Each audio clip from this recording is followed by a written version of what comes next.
有一家卖香蕉的美国公司，曾经在拉丁美洲同时控制着好几个国家的政府、军队和法律。它统治过的地方有一个专属词汇——香蕉共和国，它就是联合国品美国版的东印度公司。它的运作逻辑可以用一句话总结：请客、斩首、收下当狗。哪个国家的政府听话，那就请客给好处收买；不听话就斩首，让 CIA 出手换掉，换完了扶持一个乖的上来，收下当狗。1954年，有一个危地马拉的总统做了联合国品公司绝对不允许的事，他把联合国品拥有的土地还给了老百姓。那一年，有一个26岁的阿根廷年轻人，仰着头看着美国的轰炸机从天空飞过，看着自己支持的政府被美国推翻，那是他人生中第一次亲眼直面美帝国主义。他的名字叫切格瓦拉。大家好，我是陈北基同志，我们继续切格瓦拉的第2期内容。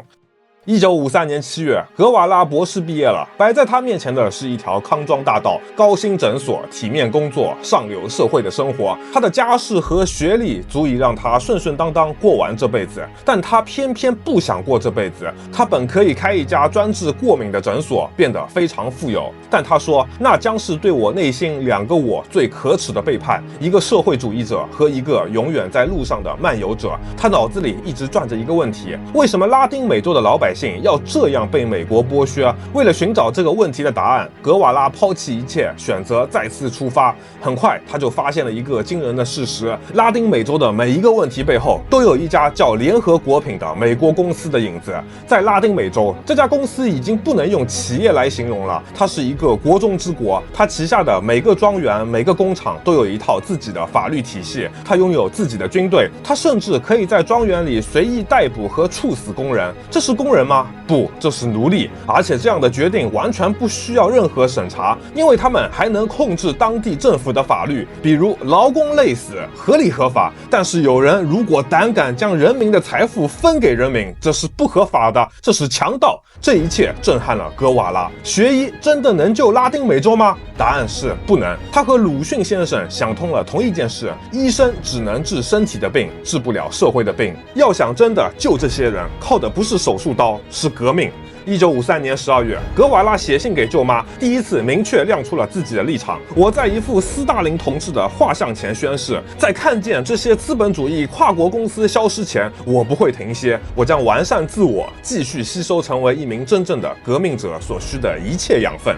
格瓦拉开始和各国流亡革命者广泛交流，在这批流亡者中，秘鲁女革命者伊尔达把毛泽东的书塞到了格瓦拉手里。他发现，相比于本就是列强的俄国，中国革命对拉丁美洲有着更强的指导意义，中国人的处境更接近印第安人和美洲农民。打那以后，格瓦拉对毛泽东的崇拜之心溢于言表，心里有个念头越来越强烈，这辈子一定要去中国看一看。在恶补了红色思想后，想要革命、想要拯救老百姓的想法在格瓦拉的心中越来越紧迫。那么，到哪里去革命呢？1954年，格瓦拉所在的危地马拉正好遇上了一次大变局。当地的危地马拉总统叫阿本斯，是一个相当进步的政治家。他在上台后推行最低工资标准，并积极进行土地改革，将土地从大地主手中拿走，交给广大的无地平民耕种。这个矛头当然是直指危地马拉最大的地主联合国品公司。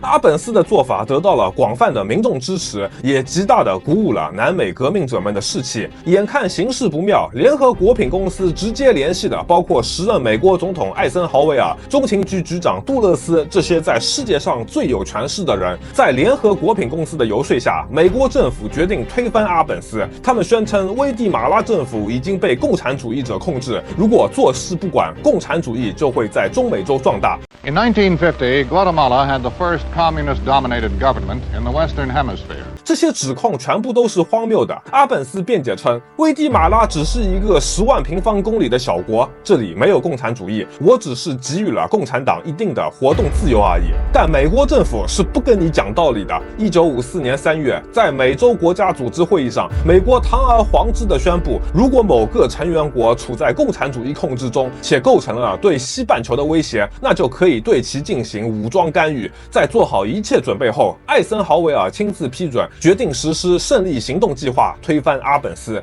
1956 1954年3月28日，美国中央情报局在洪都拉斯成立了一支由危地马拉叛变军官领导的雇佣军，向他们提供武器、弹药和飞机，并派出了一支训练教官队伍指导他们。2个月后，这些所谓的雇佣军在美国的授意下，大张旗鼓地入侵了危地马拉。中情局扶持的叛变首领叫阿马斯，手里只有480个东拼西凑的雇佣兵。这帮人从洪都拉斯越境进入危地马拉，几乎没有任何后勤，但他们背后站着的可是 CIA。CIA 专门做了一个大功率假电台，每天以极其狂热的语气播报假新闻。叛军已集结数万大军，2路装甲纵队正在逼近首都，多个重镇已经倒戈。与此同时，他们把危地马拉政府军的通讯频段全部干扰切断，随后派出了几架二战剩下的 P-47战斗机飞到首都上空扔炸弹。而由于南美政府换了情的原因，当时的危地马拉政府还没有在军中建立什么威信，所以 CIA 这套组合拳下来，虽然这支军队不到500人，但是对于刚刚兴起的革命之火来说，这无疑是一次致命的打击。格瓦拉看着自己支持的政权一点一点在滑向失败，他把能做的全部做了。他在医院里帮忙救治伤员，并且3番5次请求上前线，但战场并不需要他。真正的问题在于，阿本斯的部队还没开打，就已经被美国的阵势吓破了胆。他们要求阿本斯辞职，并擅自联系了美国人。面对危急的形势，格瓦拉十分着急。他对碰到的每个人说：“告诉阿本斯，别理那些军事顾问，应该武装人民，带领他们到山区打游击。”但这样的事终究没有发生。阿本斯最终放弃了，宣布辞职，流亡海外。一个进步的总统就这样被推翻了，取而代之的是美国扶持的独裁者卡洛斯。他一上台就开始了政治迫害，短短几个月，近9000名共产党人惨遭杀害。格瓦拉眼睁睁地看着土地改革法被废除，所有的工会、农民组织都被宣布为非法。那一年，格瓦拉第一次尝到了理想被掐灭的滋味。他给家人写信，字里行间都是绝望。一盆刺骨的冷水浇在了危地马拉人民身上，这一切就像是人醒后仍然念念不忘的一场美梦。然而现实已经临门了，现在我们可以听到炮火的声音，这就是对那些旧政府追随者们的回报。几个月前，格瓦拉还扬言要让联合国品公司消失，现在联合国品公司就在他眼前颠覆了一个国家的政权。格瓦拉后来的妻子伊尔达在回忆录中写道，正是危地马拉让他确信武装斗争和主动出击是对抗帝国主义唯一的出路。等他离开的时候，他已经不再怀疑这一点了。革命失败后的格瓦拉逃到了危地马拉的阿根廷大使馆，大使安排了一架飞机，让阿根廷人可以从危地马拉撤离。这个时候，格瓦拉是有选择的机会的，他可以坐上这架飞机回到阿根廷，回去做一名医生，抛下那些关于革命的幻想，过上富足、殷实、无忧无虑的日子。但他走到大使面前说：“我不坐这架飞机，我要去墨西哥。”他在摩托日记里有一句话，或许是这个选择最好的注脚：当那伟大的领导灵魂将人类劈成截然对立的两半时，我将站在人民这一边。那一年，格瓦拉27岁。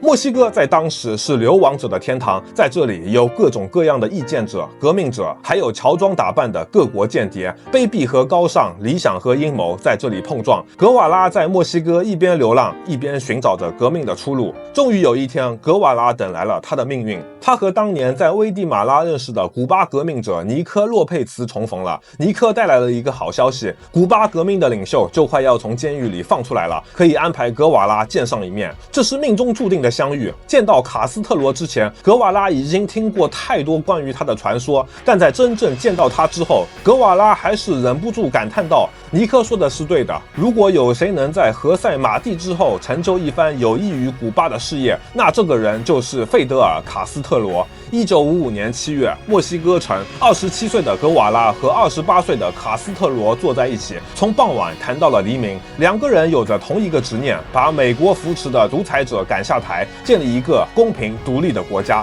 卡斯特罗向格瓦拉讲述了自己的计划，他们几十个人要坐一艘船，从墨西哥出发，穿过漫长的海域和严密设防的海岸线，远征古巴，去推翻一个有正规军、有美国爸爸撑腰的独裁政权。格瓦拉清楚这个计划有多么疯狂，但他被卡斯特罗杰出的领导才能和骨子里那股浪漫主义深深吸引。格瓦拉在他们相识后短短几个小时内就加入了远征团队。格瓦拉回忆说：“我从此意识到，我甘愿为了我们纯粹的理想，死在异国的沙滩上。”那么，几十个人一艘破船，真的能推翻一个由美国爸爸撑腰的独裁政权吗？这就是下一期的内容啦。感谢你能看到这里。如果喜欢这期内容，不妨点赞关注，这样下次更新了，你就可以第一时间看到啦。我是陈北基同志，让我们下期视频再见。